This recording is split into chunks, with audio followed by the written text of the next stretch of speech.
What if the most powerful immortal on Earth was rotting from the inside out, and the only cure wasn't magic but the blood of a broke, grieving widow? Forget the fairy tales. This is the brutal hidden history of the Crestfall Ridge vampires, and the woman who accidentally saved their king. Deep beneath the bustling financial district of Manhattan, hidden behind the reinforced concrete walls of a decommissioned subway line, lay the opulent subterranean estate of King Dominic Vane. Dominic was the sovereign of the North American vampire syndicates, a predator who had amassed a fortune that rivaled small nations. But all the wealth in the world, all the offshore accounts, and all the political leverage could not stop the inevitable. The king was dying. It was a closely guarded secret, known only to his innermost circle. They called it the White Ash Affliction. It was a genetic degradation of the immortal bloodline, a terrifying disease that slowly turned vampire flesh into crumbling, calcified statues. Dr. Harrison Caldwell, a former Johns Hopkins hematologist who had faked his own death 5 years prior to serve the immortal elite, stood trembling at the foot of the king's bed. The medical suite looked like an intensive care unit stripped of all sunlight. Monitors beeped rhythmically, tracing the slowing, sluggish heartbeat of the sovereign. Dominic lay on the silk sheets, his chest barely rising. His once flawless, marble-like skin was marred by sprawling webs of dry grey cracks. "I have exhausted every avenue, Your Grace," Dr. Caldwell whispered, wiping a bead of sweat from his forehead. The synthetic O-negative from the Geneva labs failed. The marrow transfusions from the Olympic donors only accelerated the calcification. The necrosis is spreading to your vital organs. Beside the doctor stood Lady Genevieve Croft, the king's fiercely ambitious political advisor. She was dressed in an impeccable tailored suit, her eyes cold and calculating. "We cannot hide his condition from the syndicates for much longer, Harrison. If the European courts find out Dominic is weak, they will breach the treaties. Blood will run in the streets of New York." She looked down at her sovereign.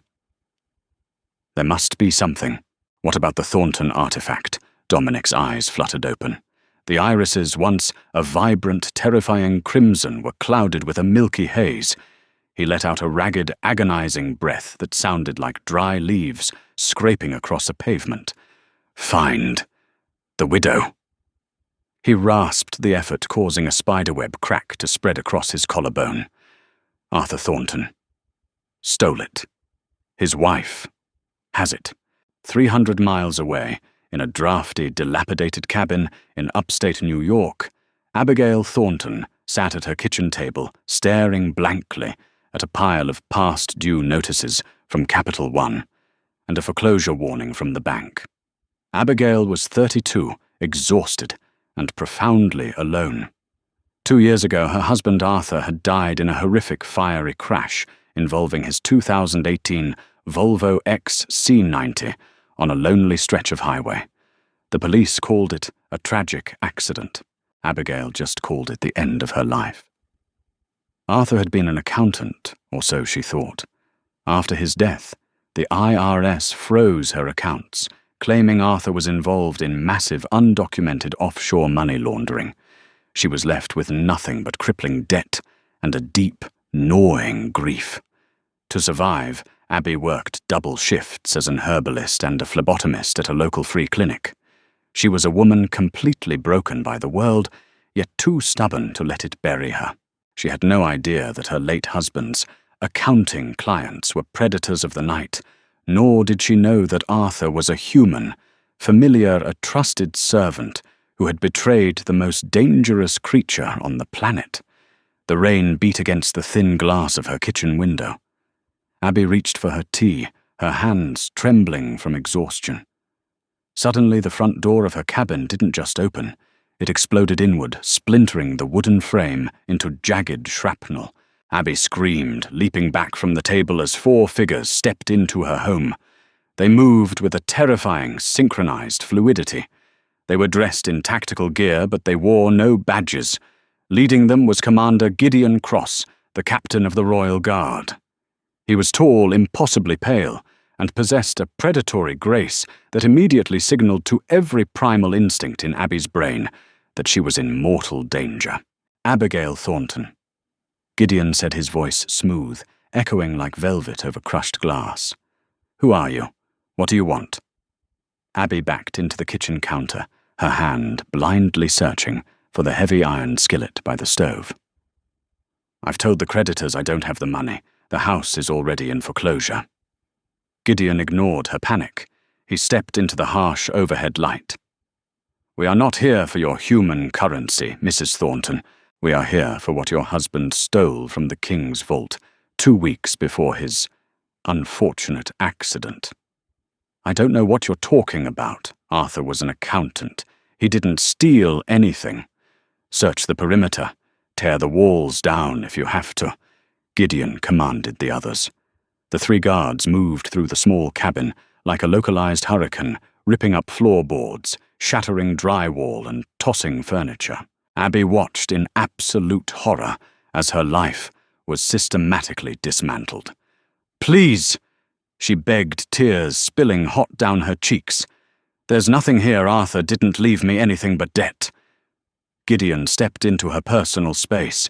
He loomed over her, his eyes locking onto hers. He inhaled deeply, his nostrils flaring. A strange, confused expression crossed his stoic face. He leaned closer, hovering just inches from her neck.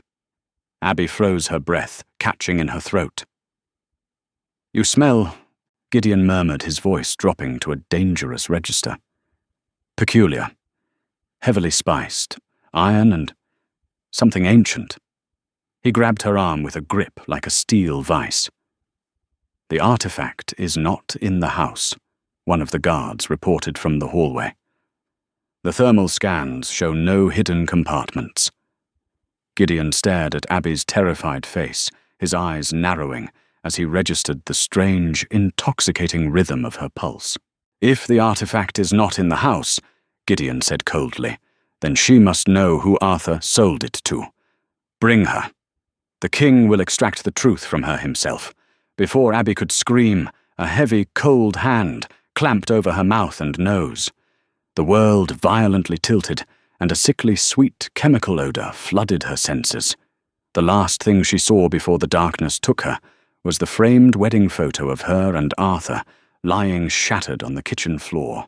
Abby woke up to the smell of industrial bleach and the rhythmic synthetic hum of medical machinery.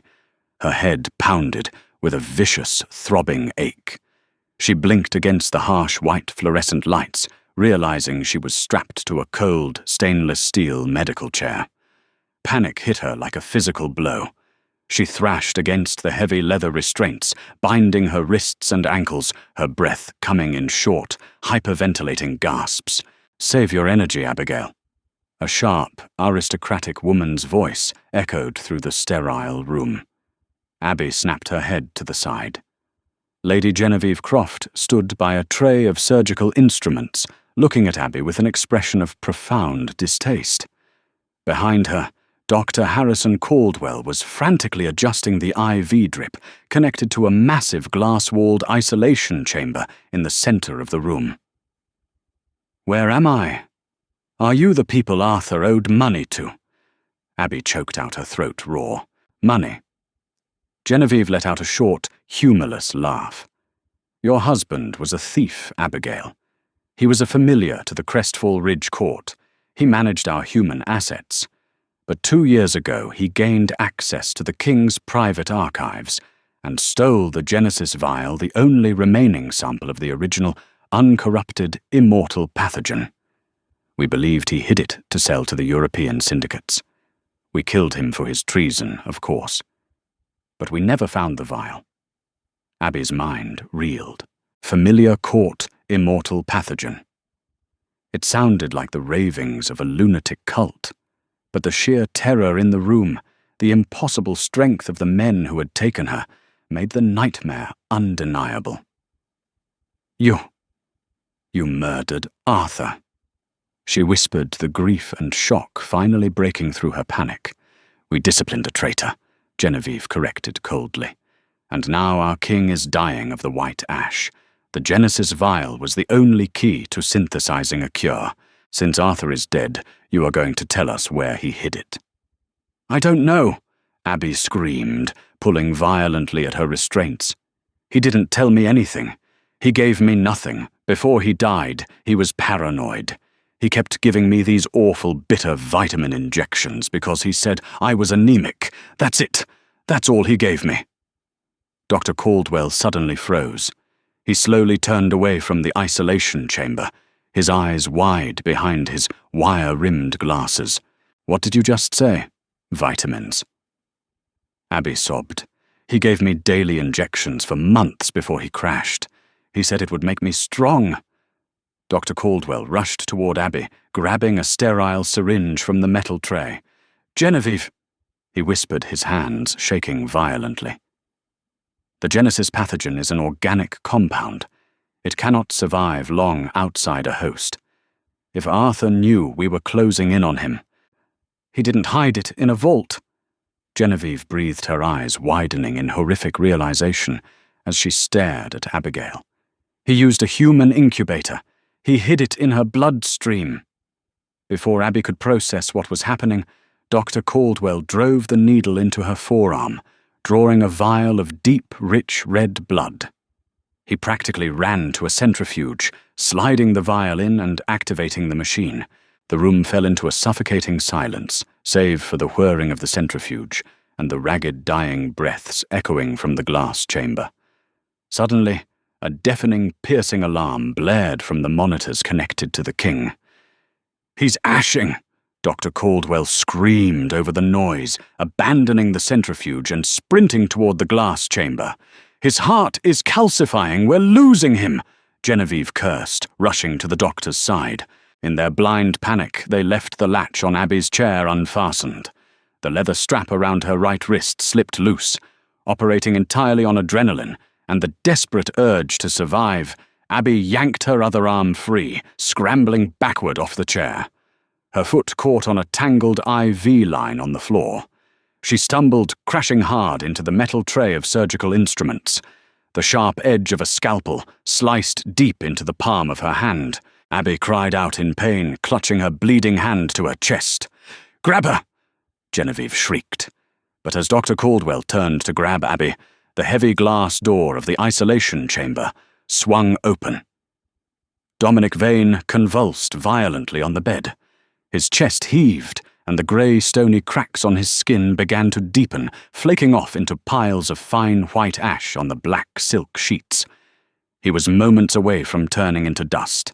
Abby backed away, terrified of the monstrous, decaying man on the bed. But the floor was slick with condensation. She slipped, falling forward directly against the side of the king's bed. As she caught herself, her bleeding palm slapped against the edge of the mattress right beside Dominic's face. A single heavy drop of Abby's blood dripped from her cut hand. It fell in slow motion, landing squarely on Dominic's parted, ash-covered lips. For a fraction of a second, the room went entirely impossibly silent. Then Dominic Vane's eyes snapped open. The milky, dead haze was gone, replaced by a blinding, terrifying crimson glare. He didn't just wake up. He erupted. With a roar that shook the very foundations of the subterranean bunker, Dominic lunged forward. His hand, previously a stiff, decaying claw, shot out with lightning speed and seized Abby's wrist. He yanked her forcefully onto the bed, pinning her beneath his massive frame. "Dominic, no! She's the host!" Genevieve screamed, trying to pull him back, but the king swiped his other hand blindly, sending the aristocratic vampire flying across the room to crash into the medical cabinets. Abby screamed, trapped beneath the weight of the predator. But as she stared into his face, the horror shifted into absolute awe. Where her blood had touched his lips, the grey necrotic ash was aggressively receding. It was like watching a time-lapse video of a barren desert instantly blooming into life. The deep, fatal cracks on his neck and chest violently stitched themselves back together, replaced by smooth, flawless skin. Colour flushed violently back into his veins. Dominic stared down at Abby, his chest heaving, his fangs fully descended. The scent of her blood in the air had triggered a primal, uncontrollable frenzy, yet the sheer purity of the cure in her veins seemed to anchor his mind. He pressed his face into the crook of her neck, inhaling the scent of her fear and the impossible medicine rushing through her carotid artery. Mine. He growled, the vibration rumbling straight through Abby's chest. Dr. Caldwell slowly rose from behind a monitor, his mouth hanging open in sheer disbelief. "It's a miracle," he whispered. "The pathogen mutated within her human biology. She isn't just a host. Her body naturally synthesized the cure." Genevieve picked herself up from the shattered glass of the cabinets, wiping a trail of blood from her own lip. Her calculating eyes locked onto Abby, who was still pinned, trembling beneath the newly revived king. Genevieve's mind worked furiously. A human who naturally produced the cure to the white ash wasn't just a medical marvel. She was the most valuable political asset in the immortal world. If Genevieve could drain the widow, she could control the syndicates. She could become the queen. "Drain her, my king," Genevieve urged, her voice dripping with dark temptation. "Take all of it. Cure yourself completely." Dominic slowly lifted his head from Abby's neck. He looked down at the terrified human woman beneath him. She was fragile, bruised, and her eyes were wide with tears. He felt the terrifying, agonizing heat of the white ash still burning in the deeper parts of his marrow, demanding he tear her throat out. But he also felt something else, a strange protective tether binding him to the pulse of the woman who had just pulled him from the abyss. He slowly released her wrists, sitting up on the edge of the bed. He wiped a smudge of her blood from his chin, his crimson eyes locking onto Genevieve with a gaze that promised absolute violence. "No one!" Dominic said, his voice a low, terrifying command that echoed with undeniable authority. "Will touch a single drop of her blood without my permission. The widow belongs to me." Abby lay on the silk sheets, her bleeding hand clutched to her chest, realizing with dawning, suffocating horror that she had just survived the frying pan, only to be dragged permanently into the fire. She was no longer a widow drowning in debt. She was the sole lifeline of a monster and the most hunted woman in the dark underworld. Abigail Thornton didn't return to the drafty, dilapidated upstate cabin that was actively being foreclosed upon by Wells Fargo. Instead, her world violently shifted from crippling poverty to an opulent, suffocating imprisonment.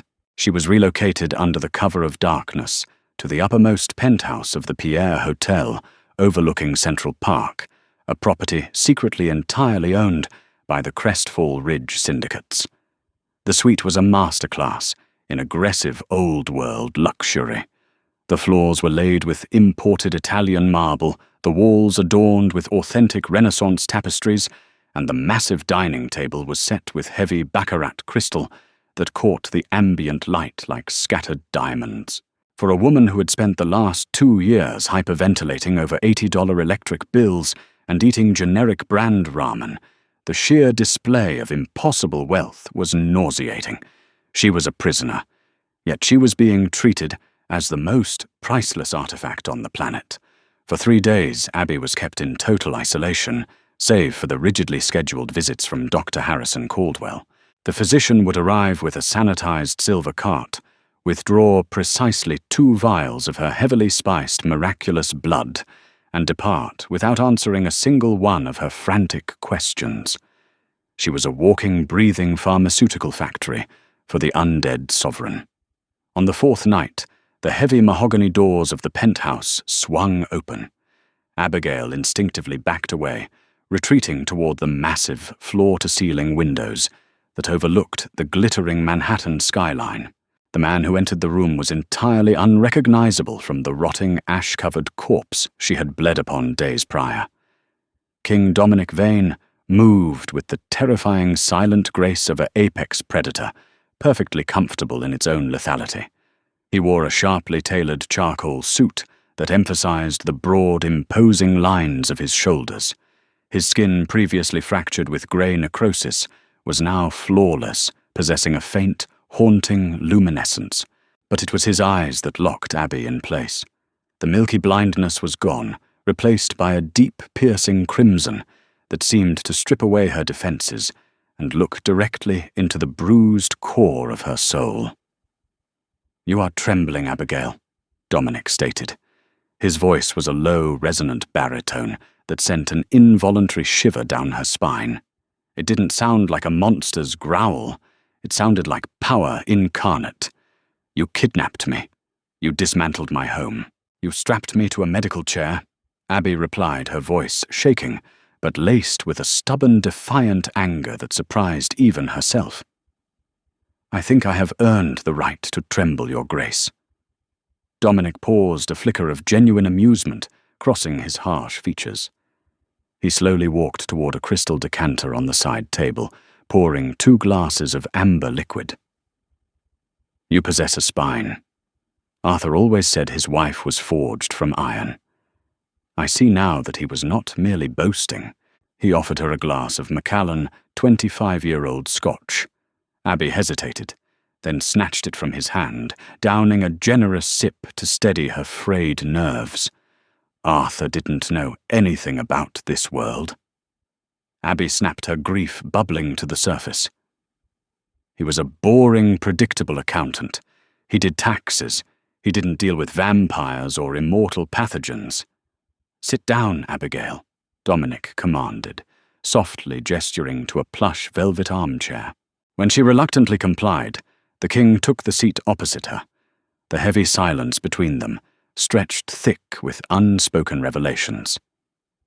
"Your husband was one of the greatest financial architects the immortal syndicates have ever employed." Dominic explained, his crimson eyes holding hers. "But he was not killed for stealing the Genesis vial to sell it on the black market, as Lady Genevieve so aggressively claimed in the medical wing." Abby's brow furrowed in deep confusion. "But she said he was a traitor. She said you ordered his execution." Dominic leaned forward, resting his elbows on his knees, his expression darkening into a mask of pure, unadulterated wrath. "I ordered no such thing. I was already confined to my deathbed, rotting from the inside out." Arthur discovered something terrifying. The white ash affliction is incredibly rare, a genetic anomaly. It is not contagious. Yet I contracted it. Arthur, in his meticulous auditing of our offshore pharmaceutical accounts, found the paper trail. I was not sick, Abigail. I was being systematically poisoned. The glass of scotch slipped slightly in Abby's hand. Poisoned by who? "By the very woman who stood beside my deathbed, demanding my cure," Dominic snarled softly. "Lady Genevieve Croft. She sought to usurp the throne. She engineered a synthetic variant of the white ash and laced my blood supply. When Arthur discovered the discrepancy in the financial ledgers that funded the laboratory, he knew Genevieve would slaughter him. So he broke into the royal vaults, stole the Genesis vial, the only known organic counteragent to the poison, and fled." Tears welled in Abby's eyes as the horrifying puzzle finally clicked together. He knew he couldn't keep it in a safe. She whispered, her voice cracking. Genevieve's people would find it. So he disguised it. He told me I was anemic. He gave me injections. He made you the living vessel for my salvation. Dominic finished his gaze, softening into something profoundly complex as he looked at her. He sacrificed his own life to ensure Genevieve could not find the cure, hoping that one day my loyalists would locate you. Genevieve's mercenaries ran his Volvo off the highway before he could tell me what he had done. Abigail buried her face in her hands, the weight of Arthur's secret life crushing her. He hadn't abandoned her to debt and ruin. He had died trying to save his king and protect her from a monster. Suddenly a memory flashed through Abby's mind like a bolt of lightning. The night of his death, Arthur had frantically shoved her heavy North Face winter coat into her arms, telling her to take it to the dry cleaners the next morning. She had never taken it. It had hung in the closet of the cabin for 2 years. But when Gideon's guards had raided her home, she had grabbed it in the chaos. It was currently hanging in the closet of this very penthouse suite. Abby shot out of the chair, ignoring Dominic's startled reaction, and sprinted into the master bedroom. She threw open the mahogany closet doors, tearing the black winter coat from its hanger. Her fingers desperately patted down the thick nylon lining. Deep within the hem, she felt a small, hard square. Ripping the seam open with her bare hands, a small silver key clattered onto the hardwood floor. It bore the distinct blue octagon logo of Chase Bank, accompanied by a numeric code. Dominic appeared in the doorway, moving so fast the human eye couldn't track him. He stared down at the key. He didn't just hide the cure. Abby breathed, her heart hammering against her ribs. He hid the proof, the ledgers, the evidence of Genevieve's treason. He put them in a safety deposit box. Dominic stepped closer, his imposing frame casting a long shadow over her. He slowly reached down, his cold, powerful fingers brushing against hers as he picked up the key. If Genevieve discovers this exists, Dominic warned, his voice a lethal whisper, she will not stop until she has torn you apart. Then we destroy her first, Abby replied, staring up at the terrifying king, the widow's grief finally transmuting into a cold, hardened rage. The illusion of safety in the Pierre Hotel was shattered exactly 2 hours after midnight. Lady Genevieve Croft was an apex predator, and predators possessed a dangerous instinct for shifting tides. When Dr. Caldwell abruptly stopped delivering synthesized blood vials to her private laboratory, Genevieve realized her window of opportunity was slamming shut. Dominic was healing too quickly. If the king regained his full strength, or if the human revealed Arthur's discoveries, Genevieve would be executed for high treason. She did not intend to go quietly. Abby was asleep in the master suite, wrapped in heavy linens, when the reinforced glass of the penthouse windows exploded inward. The sound was deafening, a cascade of shattering crystal and roaring wind as armed mercenaries rappelled down from the roof. These were ruthless enforcers hired from European syndicates, armed with suppressed pistols loaded with silver nitrate hollow points. Abby screamed as a massive mercenary in tactical gear lunged through the shattered window, his weapon raising toward her bed. Before he could pull the trigger, the heavy bedroom door was ripped off its steel hinges. Dominic Vane entered the room like a localized hurricane of violence. He intercepted the mercenary, his hand clamping around the man's throat with a sickening crunch. Dominic casually tossed the lifeless body across the room. "Get down!" Dominic roared, grabbing Abby by the waist and dragging her to the floor, just as silver bullets shredded the mattress. The penthouse transformed into a war zone. Gideon Cross and 2 loyal guards breached the suite, engaging the mercenaries in brutal combat. Dominic shielded Abby with his own body, moving her swiftly toward the reinforced panic room behind the main library. He dispatched 2 more mercenaries with terrifying efficiency, but as they reached the library, the doors swung open, and Lady Genevieve stepped inside. She wore a sleek combat suit, a curved silver blade resting in her grip. "It ends tonight, Dominic," she sneered. "You are not fully healed. The ash lingers in your marrow. You cannot defeat me and protect the human incubator." Genevieve moved with blinding speed. Dominic shoved Abby behind a heavy oak desk and met the traitor. The clash of immortal strength shook the floorboards. Dominic was undeniably more powerful, but Genevieve was right. The cure was not entirely integrated. Genevieve feinted left, dropping low, and drove the silver blade deep into Dominic's ribcage. The king let out a roaring gasp of agony, stumbling backward. The silver nitrate sizzled aggressively against his flesh. He dropped to one knee, clutching his side, as dark blood spilled onto the marble. "A tragic end," Genevieve mocked, raising her blade toward Abby.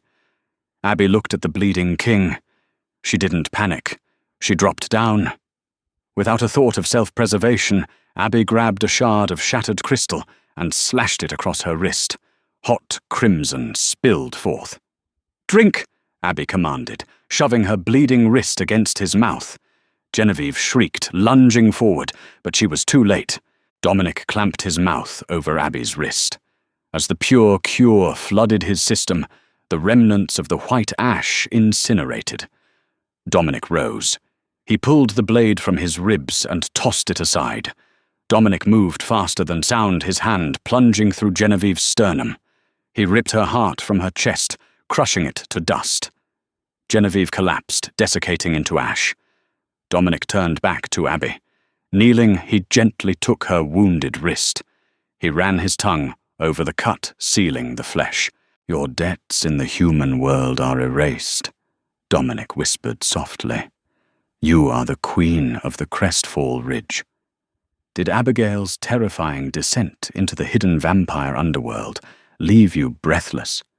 Her transformation from a broke, grieving widow into the most powerful queen of the night proves that sometimes the most extraordinary destinies are forged in absolute darkness. If you loved this dark romance and want more thrilling stories of immortal danger and forbidden love, please hit that like button, share this video with your friends, and subscribe now.